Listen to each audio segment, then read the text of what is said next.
Welcome back to the Capital Lounge. I'm Morgan Reynolds, and today I'm very excited to introduce you all to my special guest, Derek Hankerson. Welcome. Thank you so much, Morgan. So, Derek is working on a lot of different projects up and down the Treasure Coast line here, I guess all the way down to Jupiter, right? Jupiter, Broward, Fort Lauderdale, Miami-Dade, yeah. Yes, okay. So we're going to learn all about that in just a minute, but first, the important part, cocktails.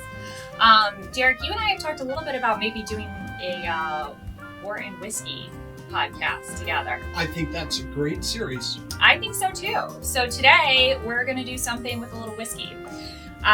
Or bourbon, as it were. So I have some 21 AD bourbon, and we're going to make a little bit of an old-fashioned. But people who are you an old-fashioned drinker? I'm old-fashioned, period. I don't know about that. I feel like you're pretty hip to the times and technology. Yeah, I do enjoy old-fashions, yes. But you do work a lot with preserving the past. And, absolutely. And celebrating our history. Exactly. And during that time, whiskey was the choice of beverage during that time. Yeah. Yes. Now, I've heard that had something to do with, or that the creation of the old fashioned had something to do with the fact that the quality of the whiskey and the bourbon was somewhat questionable sometimes. And if you couldn't get a great whiskey or a bourbon, you would doctor it up a little bit and hope that then it would be a little more enjoyable. So, all right. So anyways, I'm going to put you to work here. Okay. So here's your glass. Can I have you go ahead and slice a little orange peel for me? How do you feel about that? Sure. All right. Excellent. Have you ever done this before? I didn't. Made your own old fashioned? No, I didn't know that I was going to show my culinary skills. Okay, that's perfect. Just excellent. One is good. All right. So now we're going to just rim the glass. A little orange peel, so, for the aroma, absolutely. The flavor. Everything about the old fashioned is very subtle, which is interesting to me. Children make cigars with this whiskey, and would you think about mixing cigars with our I think about mixing cigars with just about everything, if I'm honest with you. There's never a bad time for a cigar, I feel. We have some on the bar over there, but we can't smoke inside the building, understand. Unfortunately. It's not my building. So, all right, so we've done that. So now, some people do a sugar cube, but I like a little bit of old-fashioned, unprocessed. Absolutely. Sugar in the raw. I was just thinking about that it's definitely unprocessed. So can I add a little sugar to yours? Okay, excellent. Not that I need more energy, but it's all good. It's okay to just enjoy life, right? All right, now, sure. There is a little cherry in there, if you want to just tip that in here. We use a classic Bada Bing cherry. Now, we also have some candied orange peel for flavor. Would you like to try that? Sure. Okay, excellent. People who really are strict about their old fashions are going to hate this video. That's okay. We're going to mix it up a little bit. How about a dash of bitters? Absolutely. Okay. Sir? Spot. Yeah. Did that sweet too. It's violent. It's angry bitters. It's very bitter and angry. The bitters are. Okay, so then we need our actual whiskey. Now, 1, 2, tell me when. When? That's it? Sure. All right, okay. Well, you do your thing. I'm your guest, so. Hilarious. Okay, let me grab you some ice. Now, we do normally have really cute ice cubes, but today we don't. So Dane, I'm going to make you edit this part out, okay? We have ugly ice today. I'm sorry. I apologize deeply. Okay, so do you want to give that a little stir? Now, you said you like cigars. What kind of cigars do you like?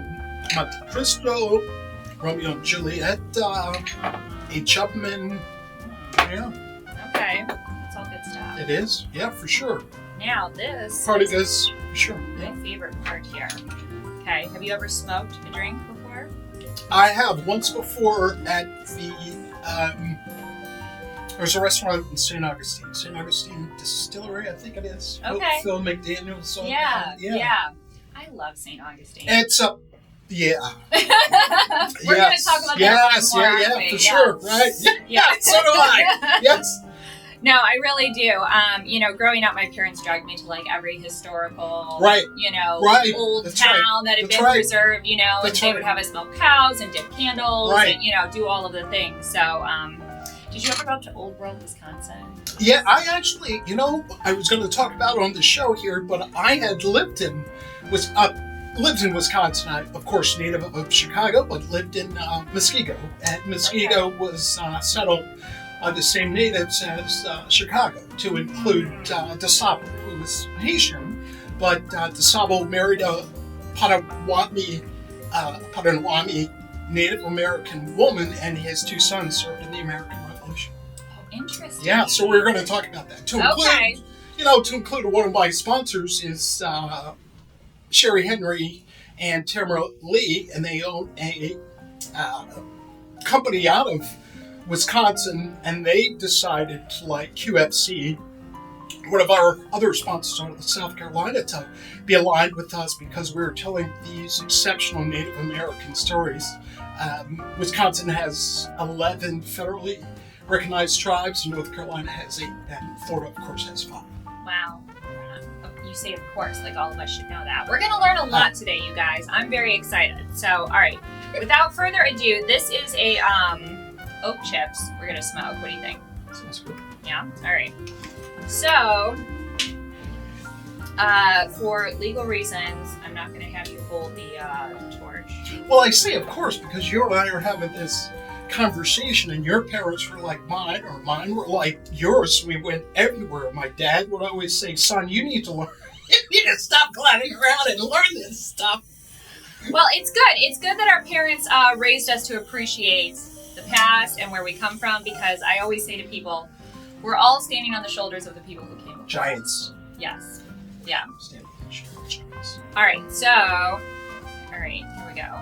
Everyone, stand back.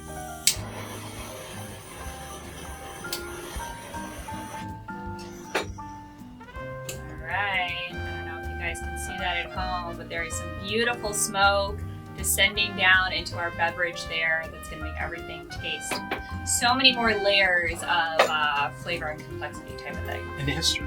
And history. As we dive deep. It's all connected. All right. Here you go, sir. Enjoy. Cheers. You have to try it on camera. Yeah, for sure. And not make a face. Pretend like you like it. Oh, it smells wonderful. Exceptional. Wonderful. Thank you. You're hired. You can come anytime.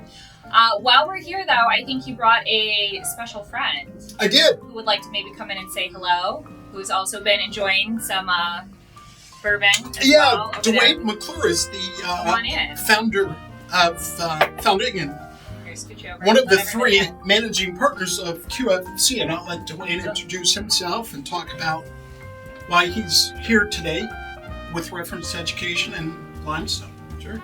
Hi, everybody. I'm Dwayne McClure, managing partner of Quantum Foundry Capital. We're out of the Carolinas.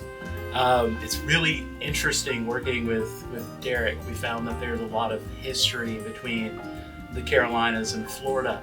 For example, our latest project is the acquisition of Limestone University in Gaffney, South Carolina. And at first you would think there's no correlation between Jupiter, Florida and Gaffney, South Carolina. They couldn't be more different. However, the more you look into it, the more the 2 are tied. It's part of the reason why we're down here right now. Is it turns out that one of the founders, their eldest son, A.B. Meeks, actually served during the Second Seminole War down here in Jupiter, Florida. Do you want to know something that's even more ironic, coincidental, and coincidence is the way in which God remains anonymous? There's a company, a plumbing company down the street with the last name of Meeks, here in Vero Beach. Interesting. I have no idea, but it'll be interesting to do some further research while we're here. They are very prominent. They are extremely community. They are extremely right. Prevalent and prominent, however you want to look at it. So I would imagine if their ears, their ears are burning, and they'll give Morgan a call and say, "Yeah, this will be interesting." Yeah, that'd be very interesting. Yes, just for curiosity. I find that there's so many connections and roads that lead into and out of Vero Beach. For such a small community, it's very surprising. Well, the other thing is a lot of our Florida families are from the Carolinas, North Carolina, South Carolina, Georgia, so it would not surprise me in the least. Yeah. Absolutely. So what's the project that you all are doing together? So we're actually working together right now on the Limestone project. Okay. But part of that connection and building out that relationship between the Carolinas and Florida is we are partnering with companies and entities down here in the Treasure Coast to build out the future tech corridor and innovation corridor with Limestone essentially as the feeder institution. So That is we're really fascinating. excited about that. Yeah. Yeah, because if you think about it, from the Space Coast all the way down to Jupiter, Boca, Davie, there's nothing but the science and tech corridor. You've got Stiles Nicholson Brain Institute, you got Max Planck Neurological Institute. We have here in Vero Beach Piper Aircraft. Absolutely. And Trident submarines Trident as well. submarine. It's also very tech forward. Yeah. Mhm. Did I mention to you that I'm spearheading this Main Street Tech Innovation Hub and Summit? No, we had talked about the Vero Beach Main Street with reference to the film that we're going to talk about today. Yes. But this might be another opportunity for us to collaborate on, We'll talk about some of that a little bit. Yeah. collaborate on that project. Hence the bull in the china shop. No, you're fine. Okay. It's the excitement getting out. Well, all right. So you guys are investing in collegiate education. Yes. You're investing in the future of technology. You're making films about our past. You know what they say, if you want something done, ask a busy person. So I think people have been correctly asking these two individuals to do quite a bit. So shall we shift to a more comfortable seat and Sure. continue to enjoy our bourbon? Thank you guys for joining us. Come watch the full conversation and we'll see you next time.